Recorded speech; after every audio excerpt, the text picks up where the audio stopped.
on, everybody? Welcome to pretty much our USA basketball recap. This is going to be for the women's and the men's national teams.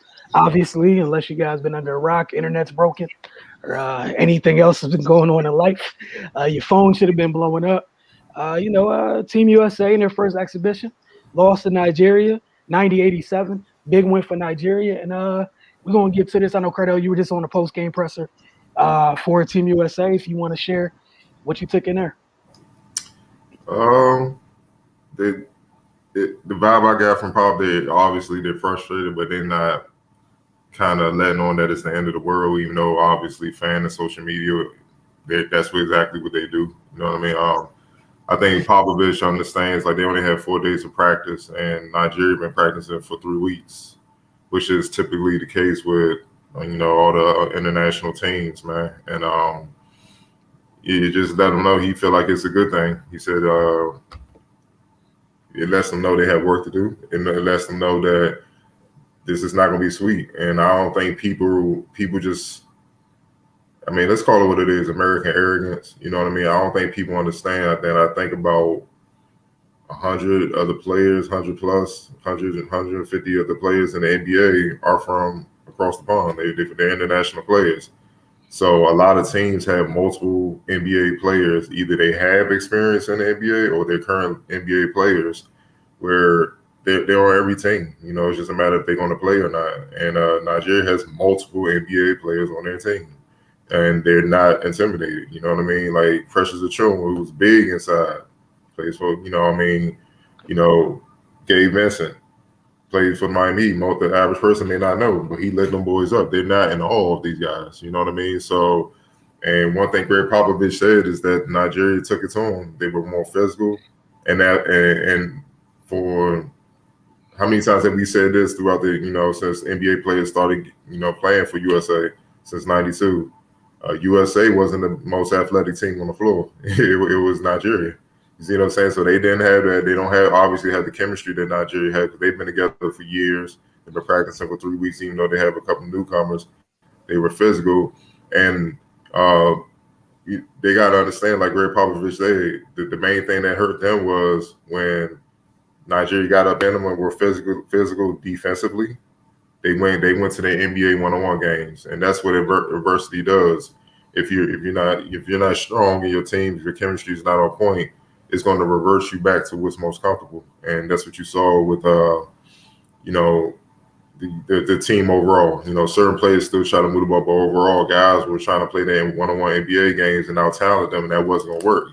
Like Greg Popovich said, we're not going to win if we play that way. And the tempo from Nigeria, they ran on everything, made some misses. They kept it going. So it didn't give Team USA a chance to get set and lock into them. And it caused mismatches and that was smart of Mike Brown. He was preying on the fact that the U.S. team has only been together 4 days. They're still trying to get all their sets and get used to one another. So if you running, you're not quite sure what the other guy's going to do yet. And they bombed them from threes, man. I think they made 20 or 42 three-pointers.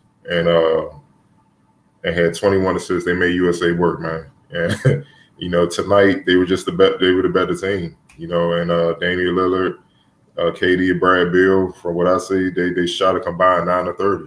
It's just those are the guys you count on to close. I know late in the game they just said the hell with it. KD tried to deliver us, and he missed his first 2 shots. He kind of got a little going as it went on, but it wasn't typical KD fashion, man. And they pulled away, and it was just, I'm honestly not shocked. I'm just being honest. When I looked at all the rosters and saw what all the other teams are working with, all the NBA players on there, I'm like, I don't think people understand what's about to go down. Like, it's not going to be sweet. You know what I'm saying? Like, international ball is totally different. And they have, when I mean multiple, like they might go 6 or 7 deep for a lot of teams where they're on NBA teams right now. It's crazy, and you know what I'm saying? So, but regardless, man, you expect USA to try to pull out a win, and it's a big upset. I think what they say the last time 5 years ago they beat Nigeria by 43. 9 years ago they beat Nigeria by 83. You know what I mean? So Mike Brown and the presser was also saying that hopefully this lets people know they should respect us. But he said they're building it up, man. They say they even got youngins that are currently ranked in the top 10 in their high school classes here in the States that were in camp working out, getting familiar with it. So they're going to be in the next wave, probably be in the next Olympics. So teams are building it up. Like people just need to understand this ain't 92 no more. Those days are over. That shit died. You know what I'm saying? Like these international teams feel like they could beat the U.S. and they understand that they feel like the U.S. is the top dog. So it's like the Super Bowl for them. So they're going to always come with everything they got. But at the same time, they don't feel in awe of them no more. They feel like, yo, we cash our checks just like y'all do. We wear the same NBA jersey just like y'all do. So let's see. You know what I mean? And you know, a lot of some of the USA players got a rude awakening. One play in particular where I knew they were in trouble when Kevin Love, he did a little 3-pointer where he pump fake, got his phone in the air, and he tried to jump into him and throw it up. The ref didn't even reach for his whistle. He just started running back down court like, this ain't the league, dog. We don't play that. Another thing, shooting free throws. If you get a couple bounces, you can jump up there and knock it off the rim. That's it. Like it threw USA off because Kevin hit his first free throw, then he shot the next free throw and it bounced around. Udoka, I think it was Udoku. If I'm pronouncing his name right, he went up there and slapped it off, and the USA was like, "Hey, let's go to them." Like, and the coaching staff was like, "Nah, get back on defense." You know what I'm saying? So it's just an adjustment, but all in all, it's still a stunning win. You know, regardless, man, because you don't expect them to lose their first exhibition and against Nigeria, man. It's just a message saying, man, like it's gonna be hard to get this goal, man. Right. Yeah, man, I think this should be a wake up call. I'm excited to see how they respond. I hope that this shows them that hey, they really got to lock in and and take this thing serious. I don't assume that wasn't the case. But for all the things Cardell mentioned, the 4 days of practice, I don't think people take into account that these international teams they're together much more than the USA team is. And it's difficult for all those guys. I think they said it on the broadcast. For the most part, each one of those guys is like the man on their team. And then you got to come together with other superstar talent and just kind of play together and gel as a unit. And man, it just takes some time, man. But at the end of the day, basketball is basketball. They should be able to kind of figure this thing out. It's not the end of the world that they lost their first exhibition game, but it's a pretty big deal. Like Cardell mentioned, the last few times they've been playing Nigeria, what the results were. And now for them to come out and get a win, it speaks volumes. And it speaks to everything that he brought up about international teams not backing down or not feeling they're inferior anymore. Like they feel like it's an even playing field, and once the ball go up, we just want to see what happens. So yeah, man. I mean, I know Coach Pop is gonna use this as motivation to to kind of get them in shape to make this run for the goal. But yeah, man, Nigeria's pace was crazy. They ran them people, and they got up a lot of shots from three, which is strange because seeing as how much the 3-point shot is emphasized in the NBA, that they got victimized by it today, and they just couldn't miss. And there's really not much you can do when the team's on fire like that, and it's demoralizing. So and then the FIBA rules, it takes some adjusting. It's a lot of first time Olympians, so they're pretty sure they're not used to playing this way. It's just a different style of basketball. You're not going to get the same calls you got in the league. The goaltending thing, that's a huge adjustment.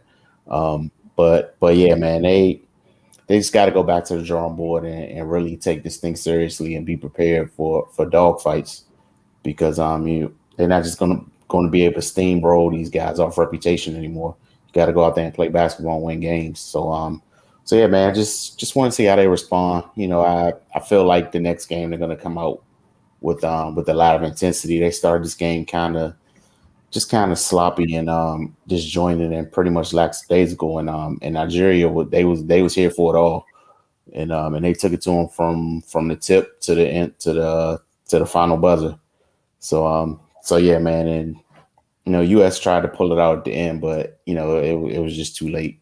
So yeah, they got to starting out with a black eye, but I think they'll be able to turn around and perform up to the standards that we all have for them. Yeah, I think it was something that they needed. It's one thing, some folks have to experience stuff before they hear it instead of just taking it all in. When people tell you, it's different. That the international game is truly different. The other thing is, like Cardell said, I'm not too shocked. Um, the athleticism from teams around the world that they're going to play. Right? This is not going to be the only loaded team where they're at a deficit athletically. Also, from a size standpoint, I'm not talking about tonight. There's going to be other teams they play going forward that are bigger up and down the lineup. Things we have to deal with, and like both of you mentioned, these are teams with multiple folks that have had not a cup of tea on the league level, but that's they live in that place. They may not be stars or whatnot, but they're there going to practice just like you going to practice. And for the USA guards as a whole, I know a lot of them were like, they're talking about, they were saying the right things about wanting to defend and everything else. Man, the action needs to follow because it's going to be rough this whole way going forward. Yeah, I know Nigeria got hot from threes or whatnot, but again, I'm interested to see how the minutes roll out with the guards going like once they get overseas. And I want to give a shout out to young fella Caleb Agada. Yeah, he gonna get some calls. He gonna get his look, man. He tore their ass up. He took turns. Like it wasn't just Gabe Vincent. Like he was bombing away, but Agada was like sliding on, driving past him, step back. I was like, oh man, and played college ball in Canada at Ottawa, and then he's been all around the world. Obviously playing pro. 26 years old. He made 3-pointers, had 17 points. They couldn't do nothing with him, man. Like he really impressed me, man. And the thing is, I mean, we keep it real on the show, man. We don't sugarcoat anything. They came with the NBA arrogance, saying we big time stars. We could just show up and come. Not everybody. I could tell KD was just off. You could tell he understood. He got experience, so he was still trying to play the facilitating game because he understand what it's all about, like international. Some of the other guys, like I remember Zach LaVine shot a bad fadeaway three. I'm like, that's a Chicago Bulls three. I know which three you're talking about too. It was on the left wing. It was a horrible step back. Yep. And I was like, that's the Chicago Bulls Zach LaVine three, dog, and it was way off. I'm like, bro, see, and people get on us throughout the season when we saying guys don't really play defense. Now in national and in the league is softer. Now you saw when guys can get up in you, they let you play and they play real defense on ball. They're together, they're in sync as a team, help side, all that. You saw how certain guys struggle. We're not just saying things just to say it. And so it's a shock. They're not used to having that physicality. Greg Popovich said it. He said when they got physical with us, we reverted back to one-on-one basketball, and that means they panicked because you weren't tough enough to just stay within the system and do what you need to do. I'm not talking about everybody. Obviously, the guys are experienced. The Kevin Loves, the KDs and stuff like that. They Draymond, they kind of stuck with it. I'm talking about the new guys, and most of the team is new. Mm-hmm. You see what I'm saying? So that was it. Even when they lost, when the game was over, they put the camera. You saw guys going all the way back to the locker room already, and it's like, nah, dog, show respect. You know what I'm saying? We not, you're not just representing you and your brand no more. And all that shit is back in wherever team you came from. You represent the country, so come back out here and shake their hands and respect. You see what I'm saying? And they gotta get over themselves. They gotta get over that. Like, don't nobody care you in the league. Guess what? The other team in the league too. So they gotta get over that and understand y'all got a ball, and that's as a team. You know what I mean? So, and that's what Popovich said. He said, "Look, man, it ain't really. We did some things well, but we got a long way to go." But he said, "Give Nigeria credit. Mike Brown did a great job with them. They got us. You know what I'm saying? And yeah, it should sting because guess what? You're now famous. You're in the history books as a USA team that lost you're the first loss to an African team to Nigeria, to an African country. You're the first loss. Have they even lost an exhibition game? I think they've lost 2 before. They lost 2. Okay. I think like over like all time. I think it's 2. Someone could fact check me, but I think they're like 95-2 in exhibitions or something like that. Okay. Yeah, they are. 54-2 since the NBA started coming in there, and I'm not even sure they have ever lost the opening exhibition, though. You know what I'm saying? Like that's I can see maybe they catch them slipping down the road or something like that, but the first one, man, that's tough. So yeah, but like Papa just said, it's good because see now y'all understand what's out there, Mm-hmm. and it's kind of like similar to the '92 team, the college team got, and even though it's kind of orchestrated. Jordan was like, it made Chuck happy because now we got to listen to him. You know what I'm saying? That's what it is. You got to listen to him, man. You got to listen to Pop. You got to listen to Steve Kerr, Lord. You got to listen to these guys, man, because, this ain't, especially in this era with social media, you don't want to be the team that don't want to go, Like, nah. Hey, look, y'all gonna have to really can't, like, I'm off social media. Like, y'all gonna have to get off. It's gonna be brutal, though. It's still gonna find you. It's in 4K. It's still gonna get to you. Some ways it's in 4K. Some way, shape, fashion, or form is gonna get to you, man. Like you said, you saw the vets like Dre and Kevin try to move the ball the entire game. Kevin hit the button until it was like, oh, we in trouble. Trouble. Like he was like, okay, let me break the glass, hit the button. Ain't nobody getting the ball. And I see Pop because that last play, obviously, Kev started to heat up. You could have ran that play for Kev. He did not. He ran that play for the newbies, and they did some very special newbie stuff. Burnt like 10 seconds off the clock. The ball did not move, came off screens horribly. There's no sense of urgency, like you guys said. It's a whole bunch of lessons to come out the other side of this. And especially in international play, these guards that are here, man, they better figure this stuff out on both sides of the ball. Like you have to figure it out. And I'll be that person. I'm gonna keep saying it from now all the way into the end, because like those that I get on your NBA teams, you putting up 30 and all that other stuff, man, that's cute or whatever. Y'all, for the most part, it's a small group of guards. Y'all better, You can say it, Brad and Dane. Just all of them. Y'all need to play your part in the machine, because, like again, some of them other teams, it's usually a physically bigger group of guards that go. This is a smaller group. It's a smaller group. Like, I mean, just being honest, the biggest guy, like girth and muscle, height wise, but they got bigs down there. That's what that the Nigeria had bigs, athletic. You know what I'm saying? They had bigs. Precious Trump. You know what I'm saying? Like, he ain't tripping, man. He can match Bam physically. He may not be able to match him skill set and experience wise, but he can match. He can bang with him. You know what I'm saying? So, like, he set the tone when KD went in there for a dunk, and he palmed that shit. He palmed that jump, sent KD to the ground. Like, yo, we here. I'm like, okay, that's one of those plays. Like, y'all need to wake up. You see what I'm saying? So, it is what it is, man. Like, with this team, certain guys not playing, due to injury and stuff. And don't get me wrong, they still missing 3 dudes. They playing in the finals. That would have helped. Like Devin Booker would have helped. Drew Holiday, for damn sure, would have been out there strapping. You know what I'm saying? Like, you could throw that would have helped. You know what I'm saying?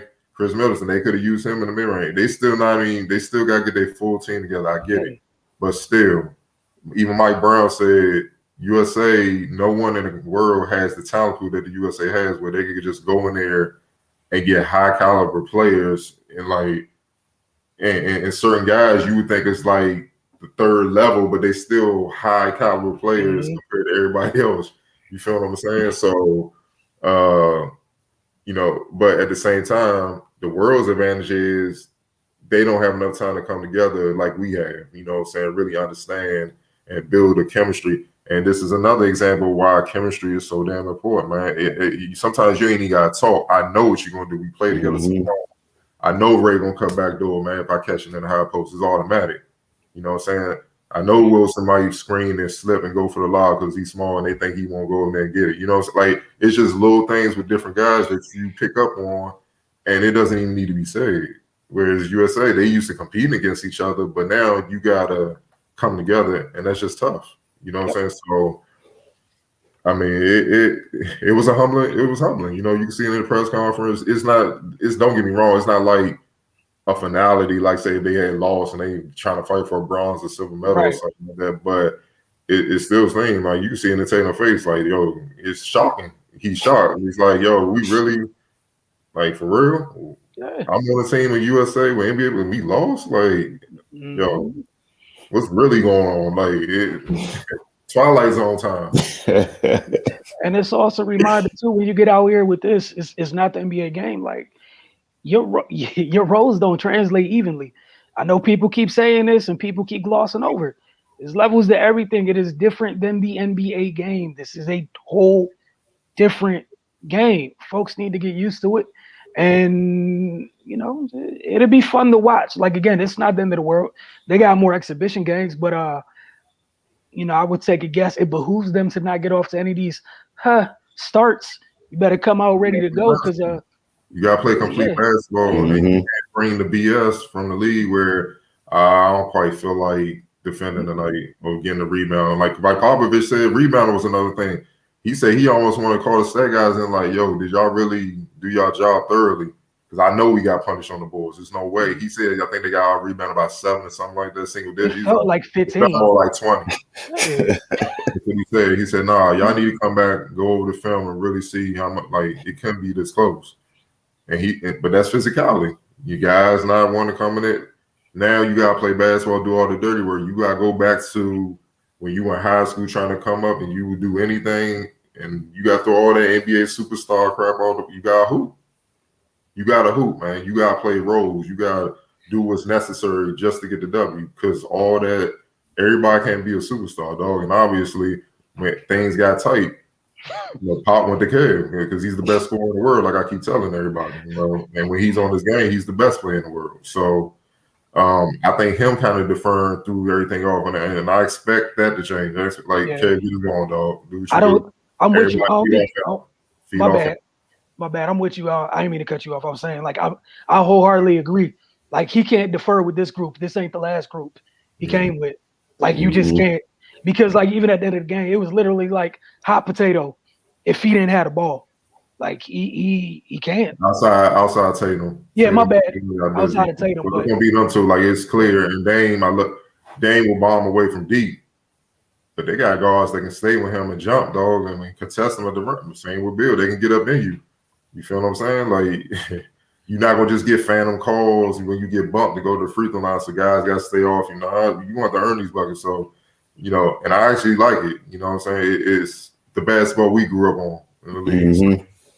So, that's the difference where these youngins don't really understand. And we saw that every night. So it should be fun, man. Yeah, they get a day off, to talk about it, go over it, stay on social media and watch it get back to them. So I'm interested in response because that's going to be a long 48. Man. Man, like, I'm talking about an incredibly long 48 hours. Like, maybe after the finals, the game tomorrow, let's say Phoenix go 3-0, then they safe because they're gonna be on that. You know what I'm saying? No, you want to know why they're not gonna be safe? Because if Phoenix go up 3-0, they be like, man, Book need to hurry up. So they ain't getting taken off the front page no time soon. Nah, dog. Like, the only thing that fixes this is demolishing whatever happens next week. You have to demolish, but again, it doesn't take away. And again, credit to Nigeria. It does not take away from what happened tonight. And just want to say this for all of us to make sure everybody gets this through, because I know it's going to be lost out there by some folks because this is what this country does when they fail at stuff. Give credit to Nigeria for coming to play tonight. They deserved the W from the beginning to the end of that. The better team won tonight because USA was on. Like, they was on some BS and you got what you deserved. Can't afford it. You deserved every bit. And again, this is the team where the last couple times you embarrassed them. You think they weren't waiting for this? They couldn't wait. They've been Cardell was talking about what's in the pipeline. They've been building, plotting, and waiting.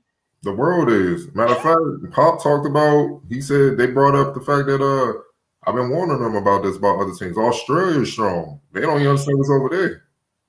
You know what I'm saying? Like that Australia's strong, France, you see what I'm saying? Slovenia, they talking about in this type of competition, like this is Luca's world. He's Jordan in this international zone. He's Mike, dog. Like, come on, man. And Pop said, look, we gotta look out for them. You know, it's their first time in the Olympics because you could throw 4 players around Luca in this type of in international competition where he's mastered it, had it mastered as a teenager.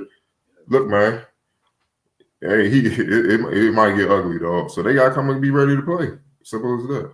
Like you said, he's a guy who's been here before on this stage, this type of well, not this stage necessarily, but in an international game, he's the guy who understands the way that he plays. He'll end up at the foul line. U.S. guards will not. And here's just a perspective. So tomorrow the USA under-19 team play in the gold medal game against France. Boy, that's a battle between 2 possible next 2 number 1 picks. Yep. Shell Holmgren for next year if he come out as a freshman, and the Victor kid, I don't want to butcher his last name, from France, 7'2", but he don't play like Rudy Gobert. He played more like a KD at 7'2", like AD is 7'2". So you're gonna have to deal with him in the next Olympics if he chooses to play or not. You feel what I'm saying? So the world has gotten stronger, and you gotta understand it's more of a level playing field. So it might they might have to do something. Even they might have to adjust with the committee. I know Colangelo stepping down, so like Grant Hill, we need commitment early. Yep. Right. So, start having camps and stuff like other teams. Like for real, you have to. You have to put in kind of early. Yep. For a few weeks and just do something, shoot around or something, dog. Like because just getting them at the end of the NBA season, and it's getting to that point where they ain't gonna work no more because the chemistry ain't gonna be right. I think this is that point where that ain't working no more. This is the last of the. This should be the last of a. Hey, we got the team. Let's go training camp. Let's go. You need to know. And again, even it means it might be to a lesser degree, maybe not all the top end talent. At least it fixes the gap of it's a team, like the group. The group knows who the group is. You know what I'm saying? So, but this whole eeny, meeny, miny, mo, let's go, guys. Nah, this ain't it. And guys gotta want to play too. And that's the other thing. Guys gotta want to play. If you're not injured, they gotta want to play. And that's the tough thing about it. Nah, for sure. I want to thank you guys for hanging out with us tonight. Again, we're going to do these USA basketball recaps. So again, apologies for anybody who took the title the wrong way. These are recaps for both the men's and the women's national team. So they will happen. Usually, give folks time to, deal with the media portion of it after game, the post game pressers and whatnot. Then we'll come over here talk about the games like we did tonight. But for Cardell, Raymond, and myself, y'all have a great one. We'll see y'all Monday, right? Monday's the next exhibition. Mm-hmm. All right. And don't forget, get over to thefocustv.com. See a lot of the, not only the post-game pressers from like tonight, the post-practice interviews or whatever that have happened in between these exhibition games, before these exhibition games. It's never a bad time to check some of those out. Y'all have a good one.